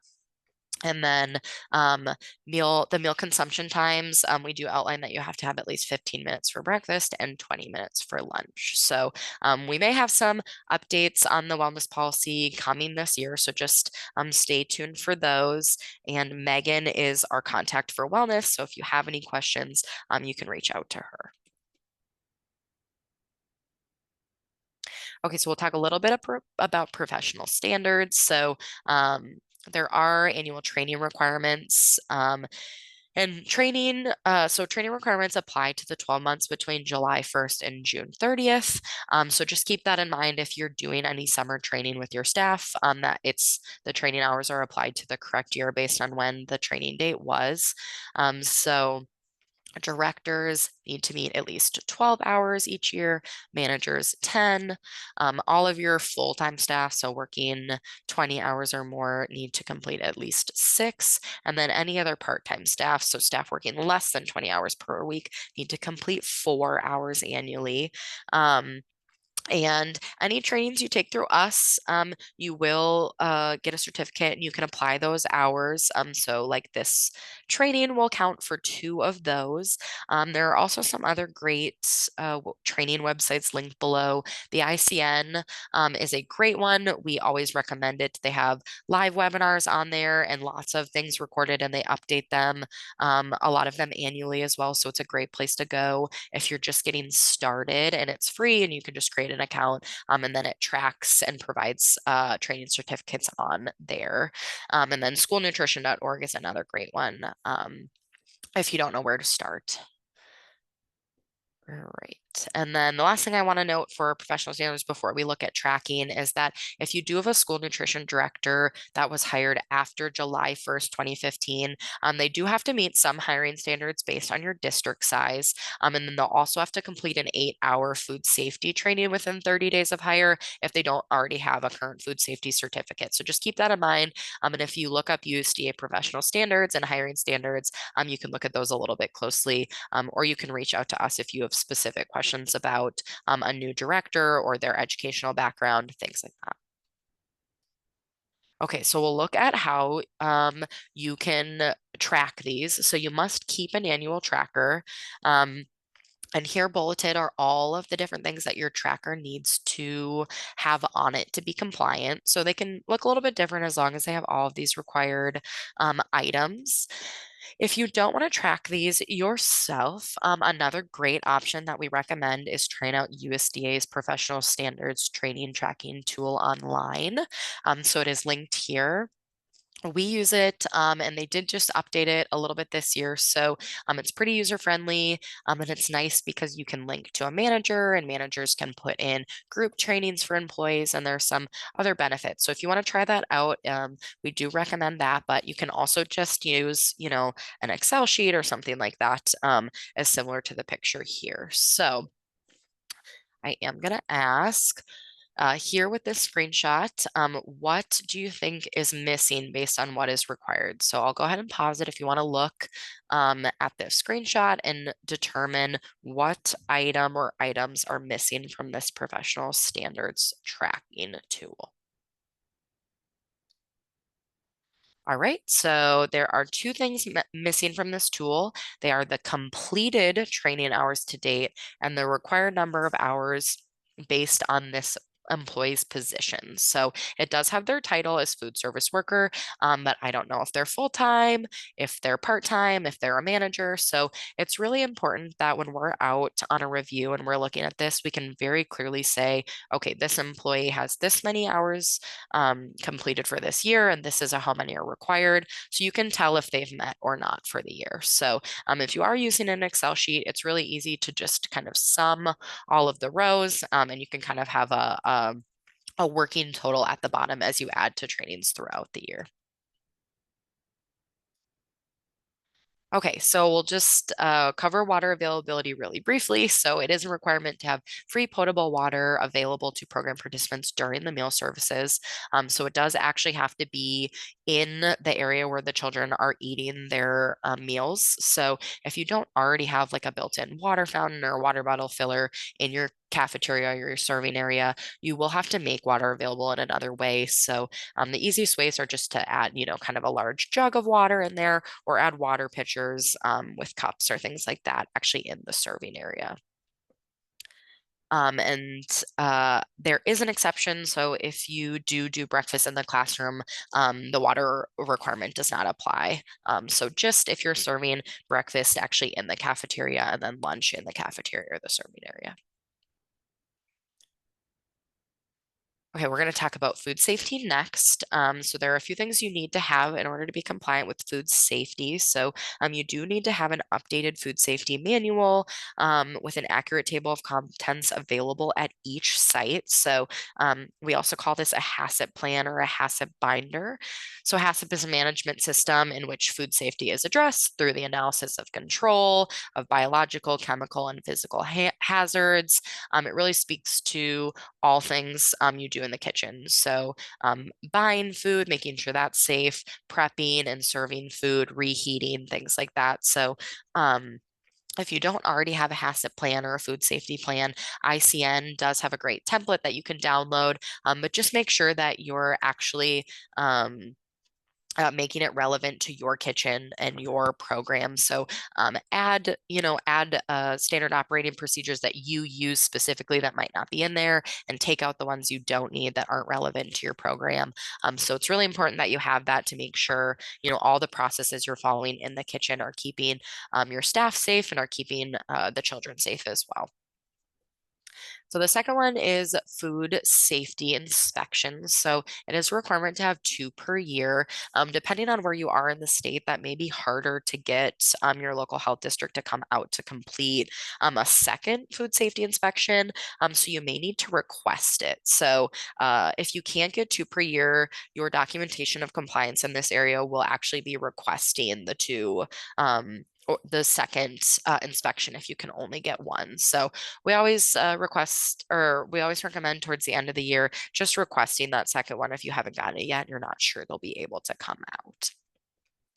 And then again, this should be included in your food safety or HACCP plan, but you should be completing temperature logs and sanitation logs every day. So just make sure all of your refrigerators and freezers and dishwashing stations have the correct logs and that they're actually being completed daily by staff.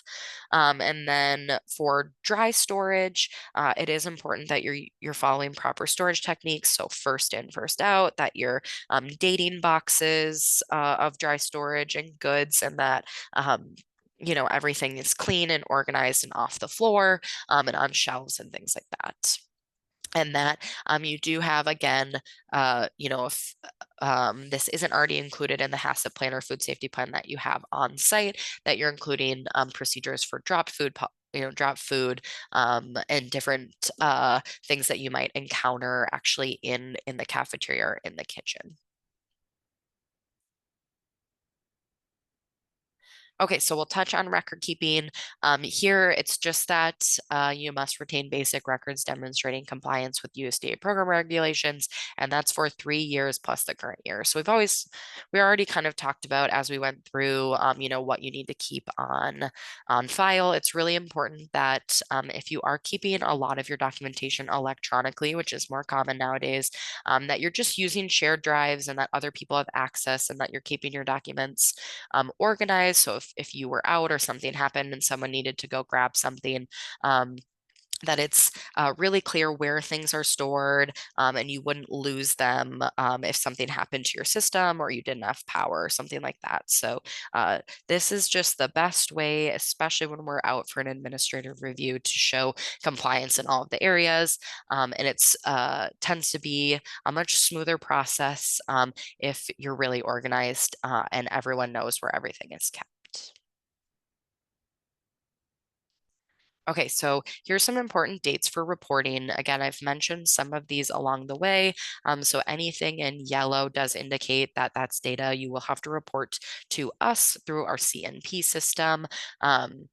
We kind of start here at the top in October, and then we kind of zigzag down the line. So I won't read all of these, but you can pause and read through some of these as you wish. We will send reminders for data that's due or different reporting dates as we go throughout the year. This is something we also try to keep on our forum calls. So if you join those monthly, this is something we'll kind of have ongoing conversations about. But just really important that you are timely with your reporting. It's really helpful for us to not have to track down, why schools might not have reported or if they're having issues after the deadline. So always, just reach out to us if you're having any issues getting into the system or any issues with the specific reports within the system. Okay, so we'll talk a little bit about procurement basics, and we will talk about the procurement report a little bit when we get to administrative reviews as well. So, just some basics for procurement. You must purchase food and supplies through a reputable supplier. Um, and you have to keep all of this documentation on file. So, not only do you have to keep your RFPs and your bids and quotes and things like that on file, but also nutritional information and ingredients for food that you're buying. So, a lot of products will already have like a K to 12 specific nutrition label or CN label. And then we also see a little bit less frequently, but we also see product formulation statements. So, just make sure that if you do have a vendor, food service management company, that they are keeping these and that you're in contact with them about it, as they do a lot of the actual menu planning kind of on that side. So, um, the one thing we're kind of going to get into for procurement specifically now is what we call Buy American provisions. So it's just something that requires SFAs to purchase to the maximum extent possible domestic commodities and products. So how do you comply with this? So it is a requirement to use Buy American language in all of your product specifications, bids, RFPs, contracts, things like that. So what this looks like more on a day-to-day level is just have staff know that, as things are getting delivered, boxes and different products, that they're kind of just checking labels. And generally, it looks like, most things are domestic products. And if you have any questions or concerns, you're reaching out to your supplier or your vendor for that. And with food service management companies, this is another thing to add to your annual monitoring. So just make sure you're monitoring that performance and that, they're delivering what they said they would. So I just want to mention this briefly. So there is an update here in the final rule for Buy American. They are doing a phased-in approach to limit the non-domestic food purchases. So starting in school year 25-26, there will be a 10% cap on non-domestic food purchases, and that will slowly get down to 5% by school year 31-32. So nothing you need to worry about now, but again, if you're starting to have conversations about, changing menus or updating items, this could be why. Okay, so we're briefly going to review resource management. So there are four main sections within resource management. So the first being the maintenance of the nonprofit school for food services account. We often call this the NSFSA for short. So it's really important here. We already talked about this, but your ability to track your food service revenues and expenses separately from other programs or school budgets. So the revenue from this program is solely for the operation or improvement of the school food service account at your school. So meals, equipment, things like that. So all costs must be allowable and necessary costs for the program. So that is why it's best if it is a separate account or has separate, financial codes within your school system. So we will look at your ability to determine and track revenue and expenses, look at your net cash resources at the end of the fiscal year. It's important that if you are looking at buying larger equipment items or capital expenditures, that you get approval from us if it's over a certain amount. So again, if you're not sure, always reach out to us. It's better to get confirmation and approval before buying something than after. It helps us determine if you have any previous findings regarding allowable costs. And then we will look at if you have internal controls to ensure that only allowable costs are charged to this account. So again, there's kind of a lot of specifics which within each of these. So this is kind of just the general overview. So we'll look at the second one is paid lunch equity or PLE. So we'll look at if you use the PLE tool, if you needed to raise prices for your lunch, and if you needed to cover from non-federal funds, things like that. That won't be applicable to all programs, just if you need to charge, if you're charging school. And then the third is revenue from non-program foods. So this is if you sell snacks, a la carte items, second entrees, if you do catering, things like that. And this also includes adult meals. So If you do sell adult meals, we'll make sure that you've determined the correct price, that it's enough to cover it's enough to cover how the food was made. So for non-pricing sites, it's pretty typical to have like the free lunch reimbursement rate plus 25 cents to cover commodities, things like that. And then finally, indirect costs. So we'll just look at if you did have indirect costs charged correctly to your nonprofit food service account, if that's applicable to you. So not all of these will be applicable to each program, and we'll let you know when we come out for review which sections we will actually look at.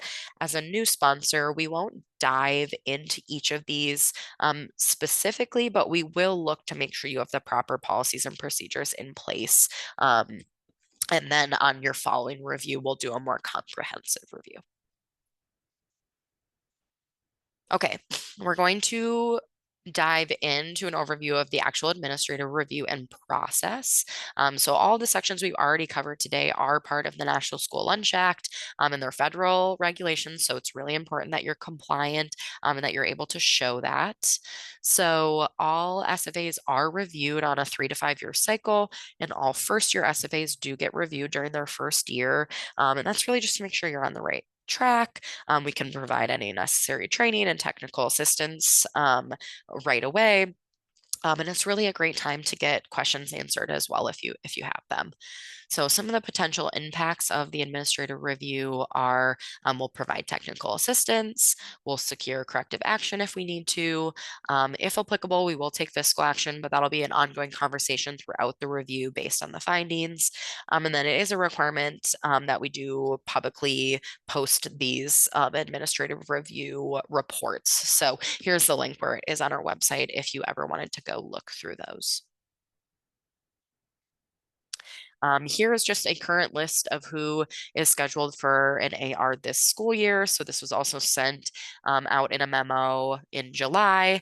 Once our full cycle is approved by USDA, we will send out another one of those. And just a reminder that this schedule is subject to change just based on um, our needs, and sometimes new schools come on and we have to add them to the list, things like that. So there may be some slight changes throughout the year and throughout the cycle. Okay, so what do we look at? So we've already walked through each of these sections, so hopefully they look familiar to you at this point. So we will cover all of these areas through reviewing documentation on site and completing an actual observation of your meal services. So it's just very important to keep all of this documentation on file to show compliance in each of these areas. Okay, so here's just an overview of the timeline. So about 6 weeks prior to your on-site day, you will get a notification email from our CNP system, and it'll just let you know that you've been selected. It'll give your date and kind of just a little overview of the process and what we're going to collect. And then about 4 weeks prior, prior to your on-site review date, we will ask you to complete what we call an off-site assessment tool. So it will be due in that same CNP system that you use for claims and your sponsor applications. And based on your answers to those questions, we'll get to know your program a little bit more, and we'll actually send you a specific document list that has all of the items that we're requesting that you send to us. And then you can go ahead and either email those back based on the due date, or you can actually upload them in the system as well. And then we will come on site for your review. Before we actually watch the services, we'll complete an entrance conference. We'll go over the process. We'll answer all your questions. Like I said, we will review all the critical areas. So we'll actually watch the meal services. And then we will complete an exit conference. So we'll make sure we give you all our preliminary findings, observation notes, technical assistance, again, answer any questions you have. And we'll do that. So within 30 days of that exit conference, we will send you the actual official AR report. So we do have a full 30 days from the date of that exit conference. And then once you receive that official report from us, you'll have 30 days to complete your corrective actions. So the report will outline exactly what's due and the due dates for everything. But if you have any questions after you do receive and review that report from us, you can always, again, email us or call us and we can talk through if you have any questions about what actually is due for your corrective action. And then within 30 days after we receive your corrective action response, we'll make sure it covers everything. If we have any questions or we need additional items, we'll reach out to you. Once those are all approved, we will send you a closure letter. Okay, so just a little bit more about the offsite assessment tool in our system.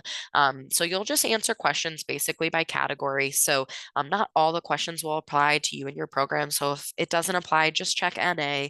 Um, we always recommend completing it early and being thorough. So add as many questions as you can, or as many comments as you can, provide context. Again, if you have questions as you're going through this, reach out to us for clarification. We can walk through different questions with you. Um, it may require help of, other staff members. So a business manager, fiscal department, someone on your local school wellness committee, your vendor, different staff members. So it's really important that you start it early so you can make sure you get all of your questions answered and you can get them in the system by the due date. All right. So just a few other programs that you may hear us talk about. So the NSLP After School Snacks Service is another meal service within the NSLP program. It's served after the regular school day. It follows a specific snack meal pattern, and there are just some other requirements for this program. You have to have an educational and enrichment activity.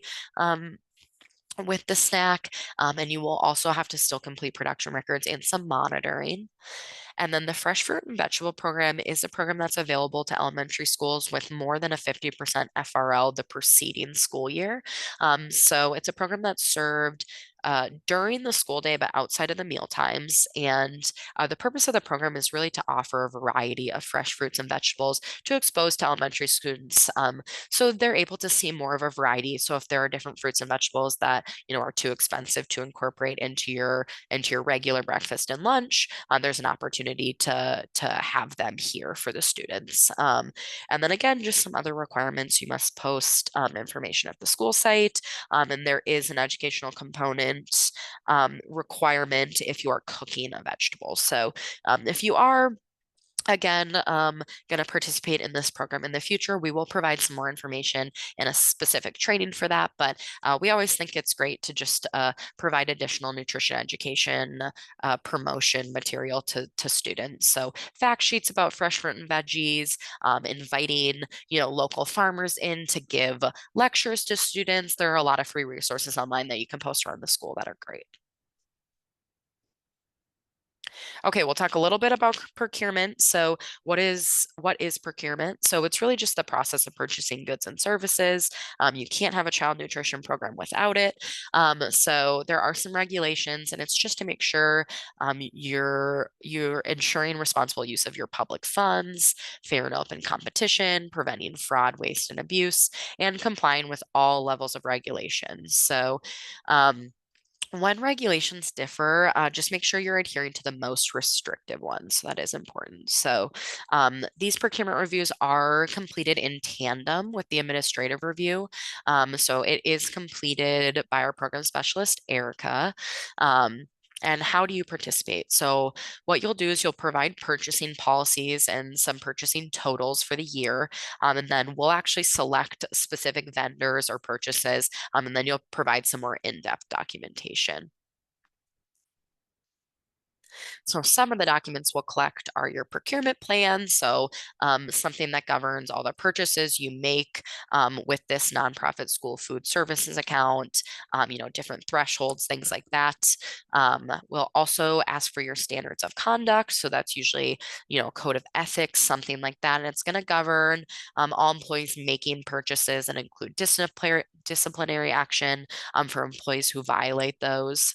And for both of those documents, we do have a template. So definitely reach out and you can make sure you either use that or kind of use it to see if your current policies and procedures have all the required elements. And then we will also ask for a vendor paid list. So just a list of all your vendors that you paid out of the nonprofit school food service account and the amounts over the year. Okay, so we'll talk a little bit about USDA Foods. So it is a federal program available to sponsors that participate in the child nutrition programs. The mission is really to strengthen the nation's nutrition safety net and support American agriculture. So it's a program only available to sponsors after being on the program for the first year. It can be a big help in reducing food costs. And the basis of it is the more meals you serve, the more entitlement you get the following year. So entitlement really is just the federal dollar value of the USDA foods. Um, so we'll look at how that's calculated. So um, you will multiply this effective meal rate, which can be updated in July each year, by the number of meals or the number of lunches you reported the following year. So that's kind of how your entitlement will be calculated. And there are three kind of main ways to use entitlement. So the first is USDA direct delivery foods, or formerly known as brown box, if you hear that. So you can select unprocessed, canned, or frozen fruits and vegetables, frozen ground beef, unseasoned chicken strips, things like that. The second way is through processed end products. So we have different contracts throughout the state for processing products. So different things like pizza, chicken nuggets, Mexican food, things like that for processed products. And then finally, the DoD Fresh Produce Program, which looks a little different, and you're able to order fresh fruits and vegetables that are delivered weekly. So if you have any questions about this or you're curious, you can reach out to Bernadette DeMars. She usually does a training each year, so we may have that available specifically for USDA foods and entitlement as well. Okay, we'll briefly talk about the equipment assistance grant. Uh, so if you are thinking about buying larger pieces of equipment, this could be a great option for you. So applications should be released in September tentatively, so just keep an eye out from us. You can get money for pieces of equipment that cost more than $1,000 a piece, and priority is given to high FRL schools. So if you have any questions about this when it does come out, Megan, our program officer, does usually take office hours, but you can always call her if you have specific questions about the equipment assistant grants. And then I have our admin review contacts. So again, I am in Southern Nevada and Alan is in Northern Nevada. So you can always call or email us if you have questions while you're in the review process, or if it's not your review year and you still have questions about compliance or something like that, you can always reach out to us.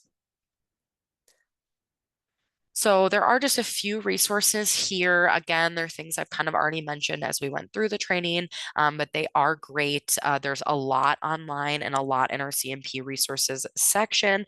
So definitely use these as well as all our team members if you're having questions or concerns. So they're linked here, so you can just copy and paste them into your web browser. But we have hard copies of some of these too. So definitely reach out if you want hard copies or PDF copies. Okay, finally, this is a brief Microsoft Forms survey. So you can either scan the QR code on the screen or again, copy and paste that link into your web browser. It will basically be your way of confirming you participated in this training, as it is a recording. And then one of our team members will, once you complete that, they'll actually send you a certificate for your records. So you can also indicate here on the survey if you have any questions, comments, or concerns, and we will reach out and get those answered. So thank you for taking the time to watch this training. Again, please complete the survey and reach out if you have any questions.